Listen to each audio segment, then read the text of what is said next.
ব্রহ্মপুত্র ও দুধকুমার নদের পানি বাড়ায় কুড়িগ্রামে তলিয়েছে চরাঞ্চলের নিচু এলাকা।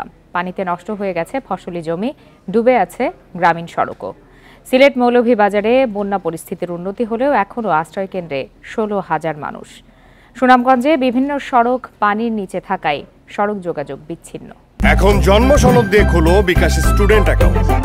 নিজের বিকাশ নিজে কর। কুড়িগ্রামে ধওলা নদীর পানি বিপদসীমার নিচে, তবে দুধকুমার ও ব্রহ্মপুত্র নদের পানি বইছে বিপদসীমার উপরে। পানিতে নষ্ট হয়েছে তিল, তিসি, কাউন সহ নানা সবজি। চারণভূমি ডুবে যাওয়ায় গবাদি পশুর খাবার নিয়ে বিপাকে কৃষকরা। কাজ না থাকায় কষ্টে আছেন দিনমজুররা। আমরা যে শোয়ার জায়গায় থাকি, তারপরে এবার যা ভয় পাইছি, এইরকম আর কোনোদিন ভয় পাইনি।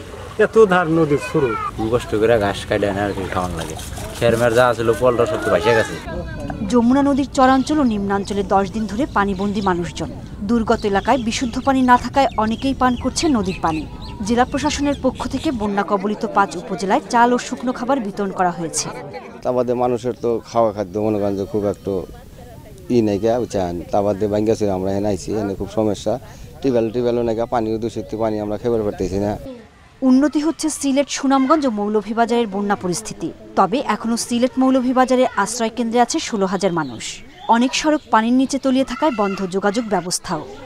অবস্থা খুব খারাপ। রাস্তায় তো প্রায় আটু পানির উপরে আছে, কোনো জায়গায় কোমর পানি, আটিয়া চলা যাওয়া যায় না। খুব আর কোনো চিনুন কিচ্ছু নাই, বেড়াটারও নাই, সব টানি গেছে।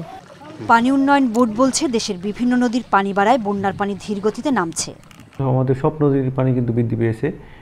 পানি বৃদ্ধি পাওয়ার কারণে কিন্তু এখন যদি কোনো জায়গায় পানি অতিমাত্রায় পানি প্রবেশ করে, সেটি কিন্তু ডাউন স্ট্রিমে যেতে সময় লাগে। কারণ হচ্ছে পানির যে হেড ডিফারেন্সটা কিন্তু কম। হেড ডিফারেন্সটা করার কারণে কিন্তু পানিটা একটু নিচে ডাউন স্ট্রিমে যেতে সময় লাগতেছে।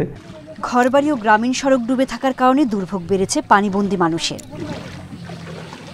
সোহেলি জাহান, ইন্ডিপেন্ডেন্ট নিউজ।